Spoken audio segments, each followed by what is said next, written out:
G'day guys and gal, something a bit more fun and chill today, a bit more beginner friendly and just as autistic as usual. I thought why not just find the most common popular questions about 40k lore, then just off the cuff I'll answer them. It's a win-win-win. I spend less time writing scripts today, new people can get some answers instead of having to make the same Reddit post over and over again, and lore veterans can watch what I say like the Eye of fucking Sauron and correct me if I end up referring to lore from the 4th edition that was actually retconned in the 7th edition, but barely anyone knows about it because it was buried in the depths of the least popular codex. Sometimes 40k lore is a bit more of an art than a science. Before we get started, it's the weekend, you glorious fuckheads. That means beers, beaches, in Australia at least, and big black continuous major mini releases. Today I'm so fucking excited to announce that we're about to release Peter Turbo, the girthiest, hottest major mini in existence. Now Peter is going live next Friday as a limited launch. 3 scales, the usual hot stuff. However, we are launching only 50 pre-painted slots of Peter right now. For those of you that love the model but can't and won't paint him. This is exactly the paint job you'll be getting. Only 50 though. When we go live next Friday with the full launch, there will be no more pre-painted. Alongside this, we're launching a heavily requested item, which is 20 pre-painted shark armies that are available right now as well. So today is an epic pre-painted launch. My painting studio has been hard at work getting these ready. There will be 15 battle-ready shark armies and 5 parade standard shark armies. We're even launching 5 pre-painted upgrade packs, meaning you'll get all the bits and bobs you need, already painted, to turn GW Primarchs Marines into shark boys. We'll have the paint formula on the product pages so you can match it. I don't know how fast these will sell out, either instantly or they may take a few days, but make sure you check it out as soon as you can if you're interested. Likewise, be sure to keep out an eye for next Friday, as that is when Peter Turbo launches. I'll have more info next Friday for that launch. Today is just the soft announcement, as well as letting you guys get your hands on the pre-painted versions early. Link is below. Today we'll go over the most popular questions asked in Warhammer 40k lore and I'll answer them. If I get one wrong or don't know the answer, I will live stream myself eating my own face with a 20-inch dildo splitting me in half from my ass. High stakes shit. Now let's get into it. Okay, so I trawled the internet, pulling up only the most asked and common questions of the community, so hopefully this just sort of answers everything. What would happen if the Emperor was killed / the Golden Throne failed? I'll just group this together with all the Emperor reincarnation questions and all that sort of jazz. The answer is we don't 100% actually know because it hasn't happened. However, there are a few things we do know. Firstly, the webway gate under Terra would rip open and demons would flood Terra, which would be really bad. Basically, Terra would probably be lost. Secondly, there is a small chance that the Emperor might reincarnate, as he is a perpetual. However, the Emperor has made it extremely clear he does not want to get off the throne right now, even telling the Grey Knights to try and put him back on if something gets him off. So the likelihood of it being, oh, we lose Terra but we get the Emperor back, is really low. The Astronomicon would also fail completely, which would ruin everything. So best case scenario, the Imperium is screwed but the Emperor comes back. Worst case, everyone is super screwed and the Emperor completely dies and everyone's just fucked. So basically, do not take the Emperor off the throne right now, it would be a bad time. Why didn't the Emperor tell the Primarchs about Chaos? This is a really good question because a lot of Primarchs actually cited the Emperor lying to them as to why they became traitors. Even the loyalist Primarchs were really confused and pissed off that the Emperor lied to them. However, it was for a good reason. See, ignorance about Chaos is actually a shield against Chaos. Chaos gets the most amount of power and feeding from worship, sacrifices, rituals dedicated to it. Sure, it gets a little bit from emotions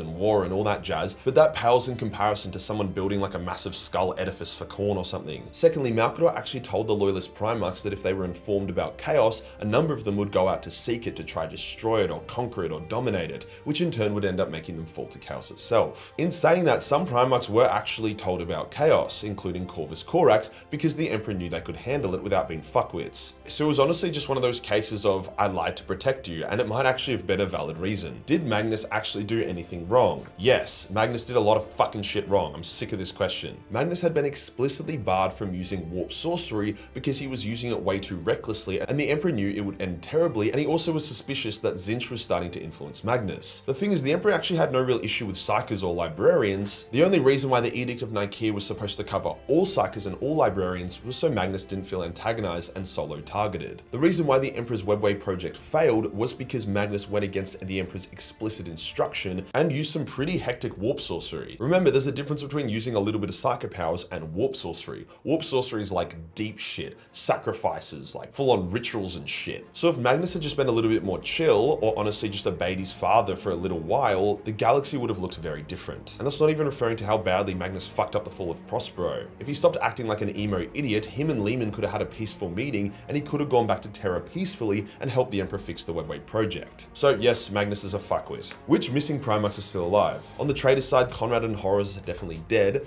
as is Alfarius, and all the demon Primarchs are still alive, even if they're not currently active in the setting. The only one we're unsure of is Omegon, who according to some lore is dead and according to others is alive, however I'm going to assume alive. The Loyalist is where it gets more interesting. I would say with strong confidence, Leman Russ, Corvus Corax, Vulcan, I think those three are definitely still alive.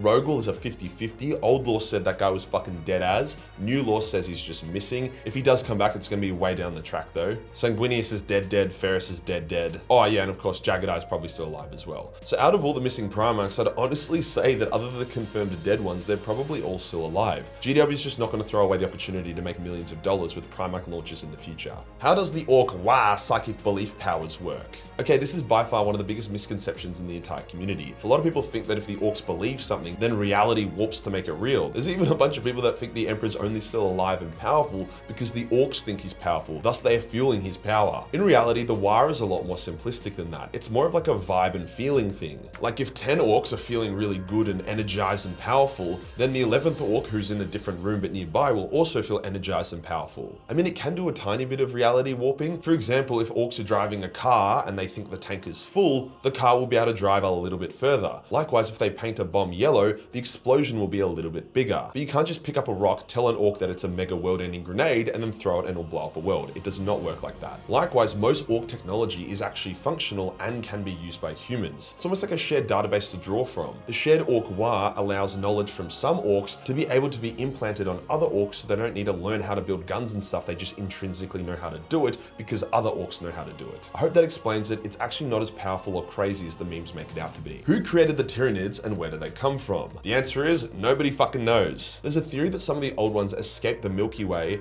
and then created the Tyranids in a different galaxy and then have sent them back here to wipe the galaxy clean of life so they can start again. However, that is also basically like one-to-one of Halo precursor lore, and I just don't really think it's real. We don't know where they come from originally other than the fact that it is outside our own galaxy and they seemingly have consumed many other galaxies in the past. There's also a theory that the Tyranids are running from something. However, that theory is extremely unsubstantiated. I don't think they're running from anything. I just think they're really hungry assholes. Can Chaos ever truly be defeated? Hypothetically, yes, it can. So the old ones and Necronty actually teamed up millions of years ago to fight Chaos, and they fucking whooped its ass. They knew that they couldn't just keep killing all the demons because then the demons would just go back to the warp and then reform and then come back. So what they started doing is they started locking them on these like prison planets, so those demons were stuck there permanently, and it actually permanently reduced Chaos's power since each demon is like a shard of the Chaos God. Likewise, if everyone came together and sang Kumbaya and they surrounded the Eye of Terror with Necron pylons and they cut off the warp and all that sort of jazz, that would also actually beat Chaos. The tragedy of 40k is not that Chaos is beatable, it's that Chaos is beatable, but everyone is too busy killing each other to actually team up and sort the problem out. So in practical terms, Chaos is unbeatable, but only because everyone else has been a bunch of dumbasses, rather than Chaos actually being this almighty power. Was the Horus Heresy planned by the Emperor? Whoa, this is a good one. There is a lot of insinuation that the Emperor had Primarchs he wanted to keep, and Primarchs and Legions he wanted to get rid of. For example, the Emperor knew Angron was dying and didn't really care. He also didn't put much effort into other Primarchs like Perturabo and Conrad. It's almost like he was deliberately antagonizing nearly half the Primarchs and giving a lot of attention to the other half, as if he wanted to pick which Primarchs to keep and which Primarchs to turn against him. A lot of people think that the Emperor wanted to do a mass culling of the Space Marine Legions when the galaxy was at peace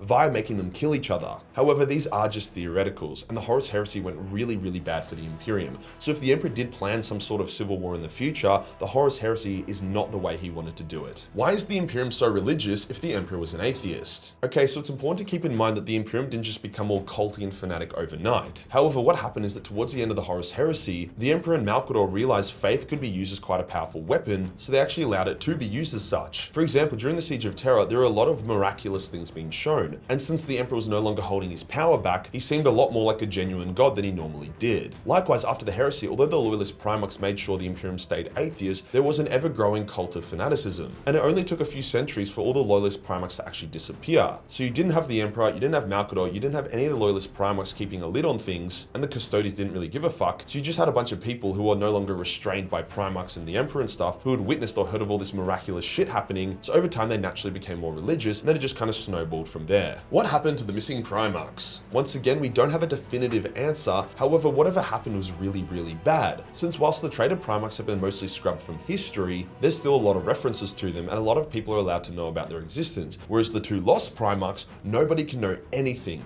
All the Primarchs had their memory completely wiped of them, and when Rogel Dawn actually got his memory of them back temporarily, he asked to have his memory removed, as it was so shocking. Likewise, they don't seem to have fallen to Chaos because everyone was surprised when Chaos popped up. The leading theory is that the Rungdung Xenocide had something to do with the loss of at least one of them, and tragically a lot of people think that the other one was lost because he did not want to be a genocidal maniac and may have been raised by or even friends with Xenos, thus chose to turn on the Emperor and the Imperium rather than turn on the aliens that helped them and raised them. It's all just theories though, and I don't think we'll ever get a straight answer. What happens when you die in Warhammer 40k? Well, it really depends on your race. For example, if you're Indian, you go to... I'm just kidding. Honestly, this is why I script my videos so I don't say shit like that. Although what happens to you does definitely depend on your race. For humanity, 99.99% of them, when they die, they just get obliterated and consumed by demons. It's not very fun. A very, very small select few are actually saved by the Emperor and taken into some golden hidden paradise somewhere, whilst for the Elder, they go into their spirit stones, and if their spirit stones break, then they go into Slaaneish's pussy. For the Tau, their souls are so weak that when they die, they just dissipate. I don't even think there's anything for the demons to eat there. Whereas it seems like the Orcs return to Gork and Walk and then are reincarnated. Since the Necrons are no longer technically alive, most of the time when they die, their data returns to their tomb world and they go through their reanimation protocols, but if they actually get properly killed, then they just cease to exist. So there you go. I'm feeling a bit generous, so if anyone has any other questions, you can chuck them in the comments below, and if they get enough upvotes, I'll answer them as well. If you enjoyed the video and you want to support the channel, then pick up a pre-painted Shark Army in either Parade Standard or Battle Ready Standard,